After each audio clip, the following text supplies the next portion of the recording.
Olá, meus amores e minhas amoras, tudo bem com vocês? Sejam muito bem-vindos a mais uma aula de atualidades aqui do Focus Concursos. Eu sou a professora Carla Kurz e hoje nós vamos conversar sobre o novo cangaço brasileiro. Então, se você está curioso para saber mais sobre isso e se você está curioso como isso pode aparecer na prova do seu concurso ou do seu vestibular, fica aqui comigo até o final dessa aula que tem muita informação legal para você.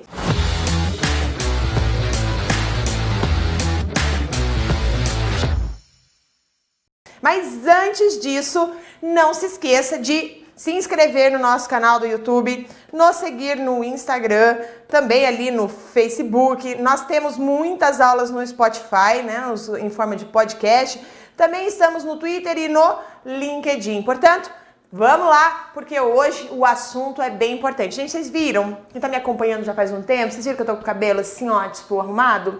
E as maquiagens, assim, ó, os cílios.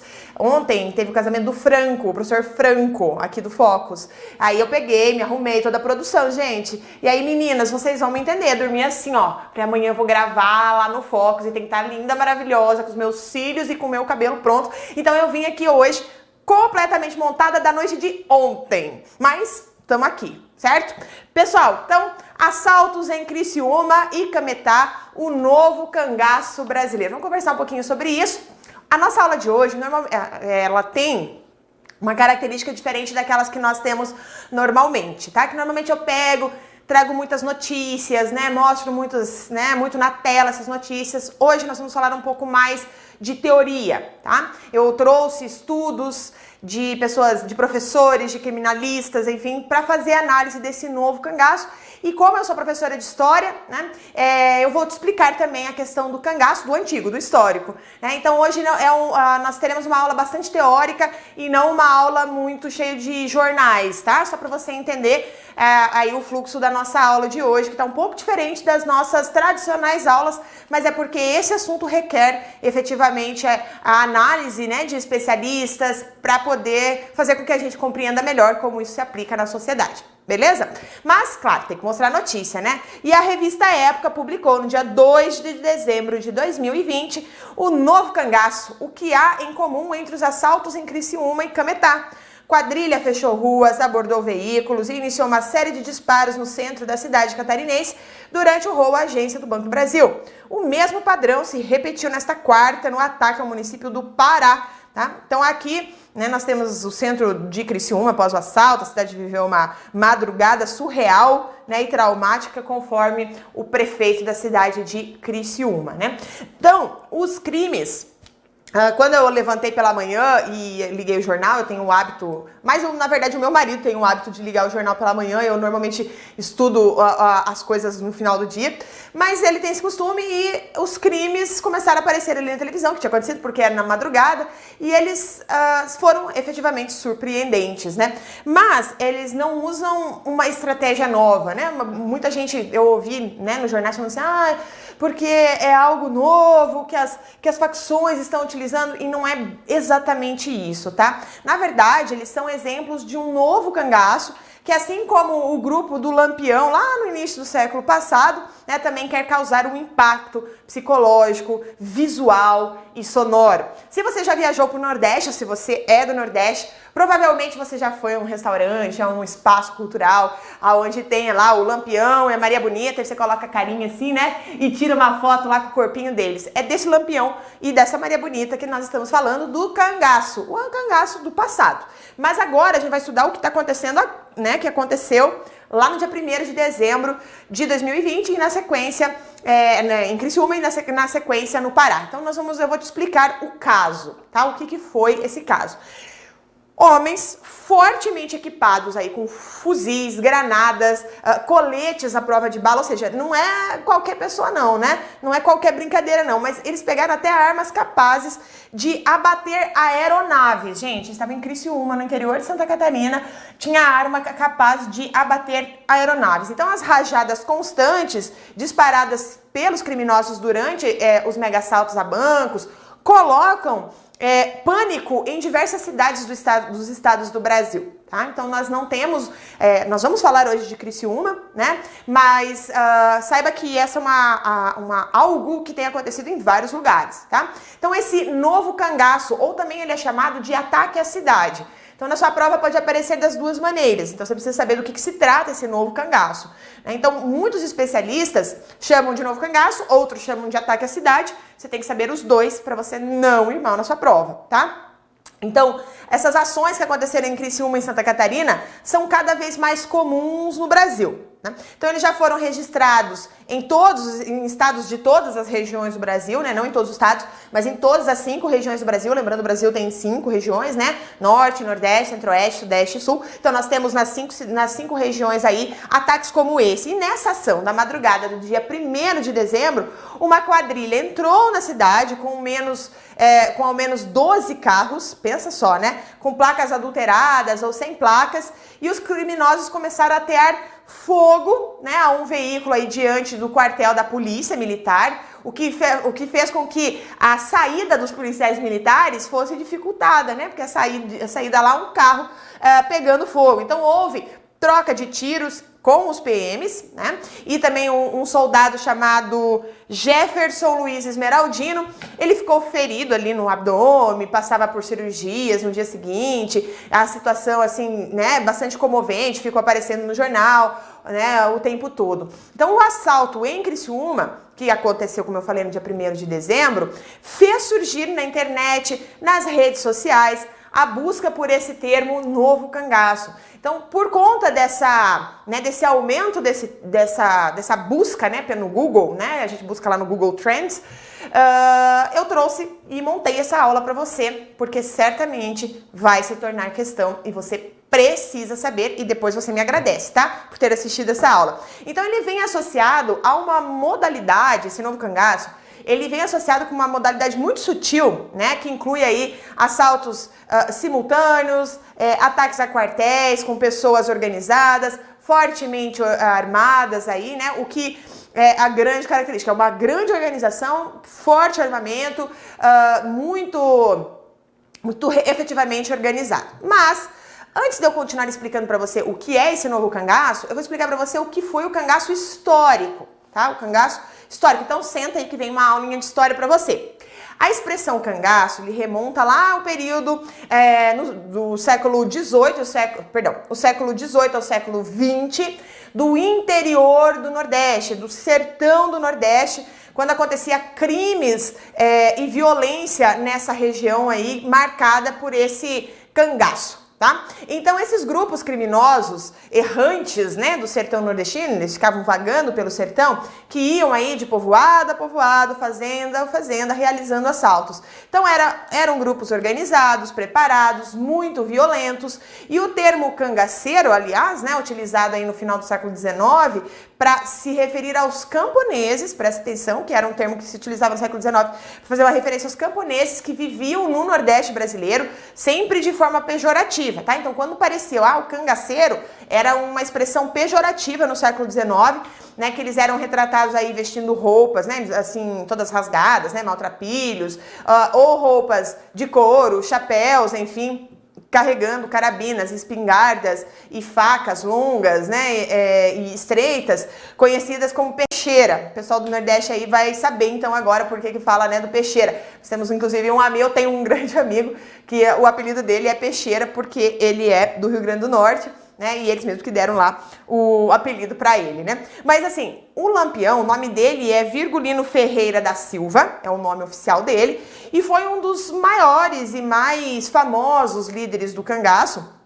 E essa figura acabou entrando aí no imaginário brasileiro, e é por isso que quando se faz turismo no Nordeste, você acaba encontrando a figura do Lampião e a figura da Maria Bonita como um retrato, né, do Nordeste, né, da expressão cultural. Então os assaltos realizados lá em Criciúma, por exemplo, que eu falei que vem chamado de novo cangaço, ele vem associado a essa ideia, mas essa ideia do cangaço histórico por conta das proporções, pela organização e pela forma de atuação dos envolvidos. Então o fenômeno ele vem sido comentado, ele não é de agora, ele vem sendo comentado desde 2018, inicialmente aí nos estados do Nordeste, mas aí em 2019, 2020, nós observamos fatos como esse em São Paulo, no interior dos estados do sul do Brasil. Tá? Uma outra característica importante é que os grupos também são errantes. Tá? Eles não são da própria cidade, né? Eles invadem a cidade, atacam, saqueiam, ateiam fogo e vazam. Tá? Então a gente chama, por isso que a gente chama dessa modalidade de novo cangaço, por essa característica de serem errantes, de fazer assaltos simultâneos, de atacar quartéis, como eles atacaram em Criciúma, lá o 9º Batalhão da Polícia Militar. Agora você deve estar perguntando assim, prof, qual que é a diferença então de um cangaço para o outro, né? Do histórico com o novo cangaço. Então a diferença é que o cangaço era uma resposta de um grupo de pessoas muito pobres, muito marginalizadas, em uma região seca, aí dominada por um personagem chamado Coronel. Então vigorava na época o coronelismo. Agora não vai dar tempo de eu te explicar o que foi o coronelismo, quem assistiu as aulas de história vai entender melhor, mas depois você pode dar uma buscada aí na internet que vai explicar, tem vários vídeos explicando aí o coronelismo. Mas os cangaceiros dessa época, eles tinham meio que um estigma do Robin Hood. Lembra do Robin Hood? Que rouba dos ricos para entregar aos pobres, enfim, tá? Então, eles têm um certo nível de apoio aí da população mais pobre. Já esse novo cangaço, ele parece ser fruto do crime organizado. Tá? Então, o velho cangaço, o cangaço histórico, ele era meio que uma reivindicação popular, ele era um movimento social contra a pobreza, etc. O novo cangaço, ele vem já de uma organização do crime organizado, né, já que a gente pode ver o poder financeiro dos grupos e da qualidade dos carros, das armas que eles usam, tá? Então vamos falar mais um pouquinho sobre esse novo cangaço, né, já que falei aqui do histórico. Eu vou trazer aqui uma frase da Jane Aquino, pesquisadora do Laboratório de Estudos da Violência da Universidade Federal do Ceará, e ela disse assim, olha, a expressão novo cangaço remete a uma dimensão de atraso, de um tipo de crime anacrônico. Mas quando a gente vai observar essas quadrilhas e o modus operandi, a gente vê um planejamento minucioso, investimento em armas pesadas e veículos potentes, além de serem grupos interestaduais. Há características de crime urbano. Embora o termo tenha sido cunhado para essa postura de afronta, como se fosse uma violência impulsiva, ela é altamente instrumental, né? Então aí muitos analistas fazendo, né, aí uma comparação, tentando compreender essa denominação que vem se estabilizando para se referir a uma modalidade criminosa que consiste em assaltos rápidos, sobretudo em bancos de cidades do interior, né, cujo efetivo policial é bastante reduzido. Então, uma coisa é você fazer isso no Rio de Janeiro, em São Paulo. Outra coisa é você fazer em Criciúma, no interior de Santa Catarina, né? Então, o armamento, como eu falei para você no começo da aula, dessas organizações é muito superior à polícia dessas cidades do interior. Então, esse tipo de ação, em geral, dura algumas horas e emprega todos os métodos que dificultam a identificação e a prisão dos bandidos. Quer ver aqui alguns dados sobre essa situação? Em 2018 foram registrados 3.388 ataques a agências bancárias, correspondentes bancários, postos dos Correios e casas lotéricas. O número representou um aumento de 3% em relação ao ano anterior e os arrombamentos e explosões lideravam o ranking de modalidades mais frequentes. Tá? Então, quando nós olhamos dados como esse, a gente tem que procurar e tentar entender o que aconteceu que fez com que esses números explodissem. E aí, de novo, eu recorro a Jane Aquino, né, que diz assim, elas envolvem planejamento minucioso, infraestrutura sofisticada e, na perspectiva técnica, uma mão de obra qualificada. Há uma divisão clara de tarefas e um direcionamento para que não sejam ações duradouras de muitas horas. Ao usar pessoas como escudo humano, se ganha muito tempo e desencoraja a polícia de fazer perseguição.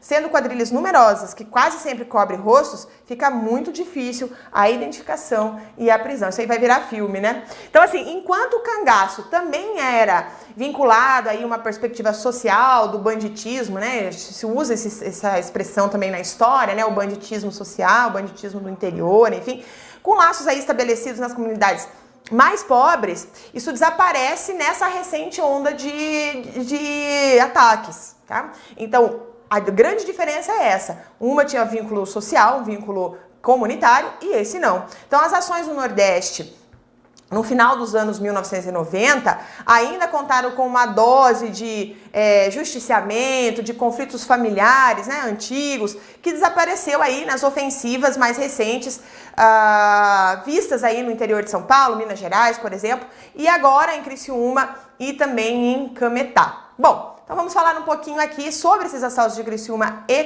Cametá, né? Então são dois crimes, como eu disse no começo da aula, que aterrorizaram as duas cidades e chocaram o resto do país na semana, né, dali que se sucedeu ao dia 1º de dezembro de 2020. Então, assim, primeiro, dezenas de criminosos fortemente armados roubaram um cofre, né, do banco em Criciúma, lá em Santa Catarina. Aí no outro dia, né, no dia seguinte, o grupo tenta fazer o mesmo em Cametá, no Pará, mas fugiu porque explodiu o cofre errado. Então, resumidamente, é isso. Mas aí, para sua prova, por exemplo, que apareça essa notícia para ser o texto motivador da sua redação, por exemplo, uma redação com temas da atualidade, né? Talvez, que pergunta a redação vai pedir para você? E eu pensei aqui em algumas, tá?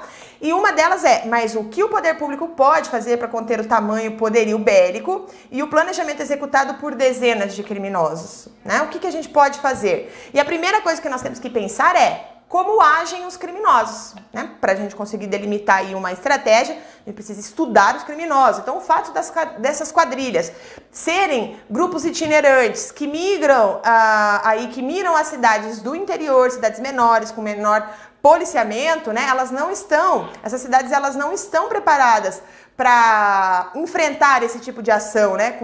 E também não estão preparados nem para fazer muitas atividades de prevenção. Quem fala isso também é o Paulo Storani, antropólogo e analista de segurança pública, ele também que é ex-capitão das operações policiais especiais, o BOP.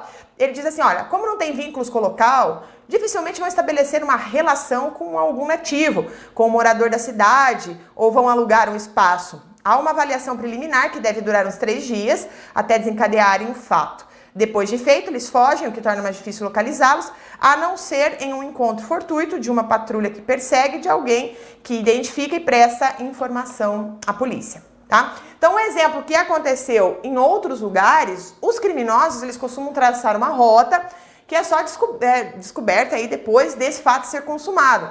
Então, segundo o Storani, quando ele fez toda a análise dele, isso propicia à quadrilha uma vantagem estratégica que inibe os sistemas de inteligência, que eu já falei em várias aulas aqui do Focus Concurso, nas nossas aulas de atualidades, nas nossas aulas de geografia, enfim, de geopolítica, que o fortalecimento da polícia moderna, ela tem que vir com inteligência, ela tem que vir com tecnologia, né?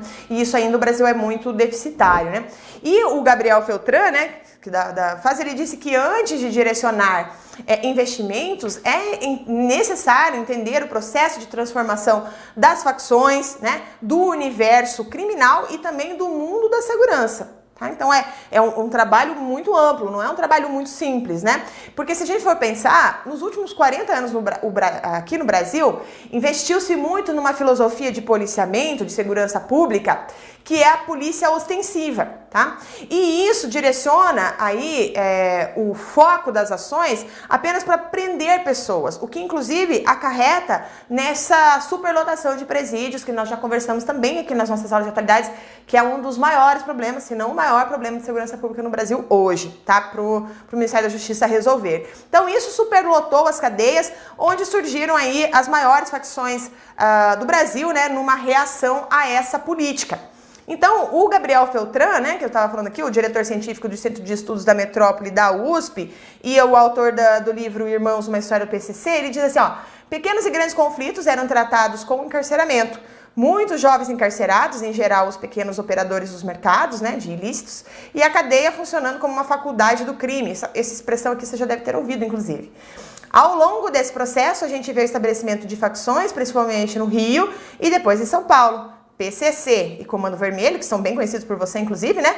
Se nacionalizando e internacionalizando durante os anos 2000, tá? E aí o pesquisador, ele continua explicando no artigo que durante os processos, desse processo, as facções, elas tomaram controle dos mercados ilegais aí no atacado, né? Quer dizer, era aquele grande crime, agora no atacado, tanto de drogas quanto de armas, contrabando, logística, enfim, se tornou uma grande empresa. E nesse momento, as facções tiveram o que se chama de sede de água do mar, tá? É o mesmo que uma política ineficaz. Uma política ineficaz no ponto de vista aí, por exemplo, que a gente observa e vê como que os governos insistem em investir no mesmo modelo de segurança pública há décadas sem resolver nada, né? E ainda continua, ele diz, né? Eles pensam, se tiver mais investimento na mesma direção, vai dar certo. Pensam em ter mais dinheiro para a polícia militar, mais dinheiro para a repressão de base. O processo que estava gerando as facções da cadeia é o mesmo processo que vai ser reforçado na segurança pública. No meu livro, eu chamo isso de máquina do crime e segurança. Uma vai alimentando a outra. Quanto mais o crime cresce, você fala que precisa de mais investimento na polícia, tá? O autor aí do livro que conta a história do PCC. Então ele diz, olha, há 40 anos, as facções criminosas elas eram pequenas, eram grupos bem desarticulados, mas que se fortaleceram dentro das cadeias por conta dessa política. Isso é um fato notório no Brasil, de notório saber, né, como dizem, não é nenhuma novidade, provavelmente nem para você. Então, ao ser presa, por exemplo, uma pessoa especializada em um assalto de banco, né, com uso em explosivo, com conhecimento de explosivos, né, se junta com uma pessoa ali na cadeia que consegue adquirir carros e posteriormente ele traz aí armas de países fronteiriços, como o Paraguai, né, que é a nossa principal fonte de alimentação de armas contrabandeadas, né, que entram aqui no Brasil. Então as redes elas permitem a união desses recursos necessários para que haja acontecimentos como esse que aconteceu ali em Criciúma, né? Então isso permite aí, a gente pode usar uma expressão em inglês que diz o know-how, né, o conhecimento, que todo esse conhecimento ele possa enfrentar em termos de guerra as forças de segurança que existem aqui no Brasil e também pensam em guerra mesmo. Fala-se usa-se essa expressão guerra. Então esse é o único modelo que leva a esse ponto que nós estamos hoje. E uma outra coisa bem notada em todos os estudos falando sobre esse novo cangaço é que existe uma assimetria no poder de fogo, tá? Então, assim, não é simples para os criminosos executarem ações como essas, obviamente, né? E que são poucas quadrilhas aí com conhecimento, poder de financiamento, poder bélico, capazes de fazer algo como isso, tá? Então são muitos e muitos anos de conhecimento, de coordenação aí, para chegar na sofisticação de ataque, como nós vimos aí nas duas cidades, né? Então é uma técnica usada que eles chamam aí de assimetria do poder de fogo, né? Que é quando nós falamos assim, olha, tá acontecendo a desproporção do poder de fogo. Então, né, do uso da força, efetivamente. Então, você vai, por exemplo, numa cidade pequena, que não tem a mínima condição de enfrentar, por exemplo, um ataque armado com uma .50, fuzil, bazuca, né, e põe aí em ação a única de 40 pessoas numa madrugada. Então, isso pode ser Londres, né, em qualquer lugar que você não consegue segurar, né. Então, numa cidade do interior, muito menos. Então, a ação contra essa desproporção de força uma força muito grande, né, para ela ser evitada, aí tem que ser evitada a reação policial, né? Então, esses grupos eles estão espalhados pelo Brasil, mas conseguem se juntar aí para executar uma determinada ação, né? Não é que eles trabalham constantemente juntos, mas eles se unem para fazer alguma ação. Então, muitas vezes eles usam de técnica militar e para combater isso teria que ser também com técnicas militares, né? Aquelas que são feitas por ocupação de exército, lá no Morro do Rio de Janeiro, por exemplo, né? Que a gente também acompanha muito nos noticiários. Então, essa desproporção de força tão grande, né, acaba inibindo qualquer tipo de reação. E essas ações também procuram chocar a população e causar, como eu falei no começo da aula, um efeito psicológico, um efeito visual, um efeito sonoro, né, para deixar todo mundo assustado. Então, nos roubos convencionais, você não tem essa postura de enfrentamento da polícia, né? E uma outra característica também importante, bem notada aí, é a truculência que aconteceu, né? Então, os bandidos, eles empurram as pessoas, colocam fogo nas instalações da polícia, fecham vias para evitar fugas, deixam problemas de ordem estrutural nas cidades, né? Então, assim, por exemplo, você fala assim, mas Carla, por que o Banco do Brasil? Pensa comigo. O Banco do Brasil não está no Brasil inteiro? Então existem cidades pequenas, inclusive, que só existem Só existe o Banco do Brasil, né? Então tudo é movimentado por ali, né? Com bastante dinheiro, apesar da cidade ser pequena. E a escolha do roubo é razoavelmente lógica, né? Então, em casos específicos, a agência do Banco do Brasil, nessa época do ano, tá pagando muita coisa, 13º, aí os auxílios por conta da Covid, né? Então, isso faz, né, obviamente, com que a gente, né, entenda o porquê dessa estratégia. E aí, a sua prova de redação, principalmente se for uma redação do CESP, né? Normalmente eles fazem ali em tópicos e normalmente o último tópico eles pedem para você falar aí o que a polícia está fazendo, ou como evitar. Ou numa dissertação argumentativa eles pedem para você criar aí uma ação, um problema, uma resolução para evitar ações como essa, né? Obviamente que eu não sou estrategista, né? Então, né? Não nisso, né? E aí eu fui buscar também aí pessoas que estudam sobre isso. E eles dizem assim, que as quadrilhas organizadas, elas atuam com planejamento e também o poder bélico, né, grosso aí, de calibre de ações feitas de surpresa nessas cidades pequenas, né, na madrugada.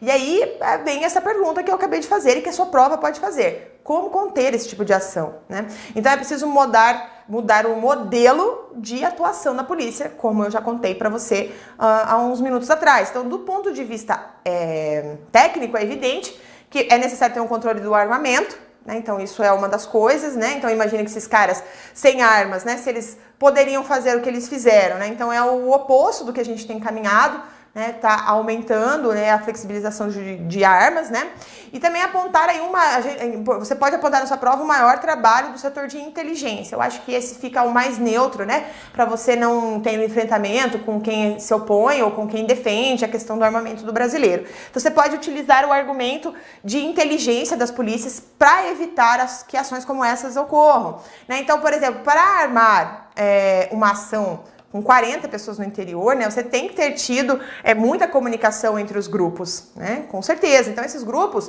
super especializados não são muitos, né, então as pessoas que estão ali passam por muitas situações na justiça, então é só ter investigação, ter câmeras de monitoramento, que rapidamente essas pessoas serão visualizadas, monitoradas, enfim, né. Então, essa modalidade de crime também se tornou aí uma saída para as quadrilhas que praticavam assaltos em bancos lá na década de 90, e aí, quando aconteceu aquela instalação das portas giratórias, sabe?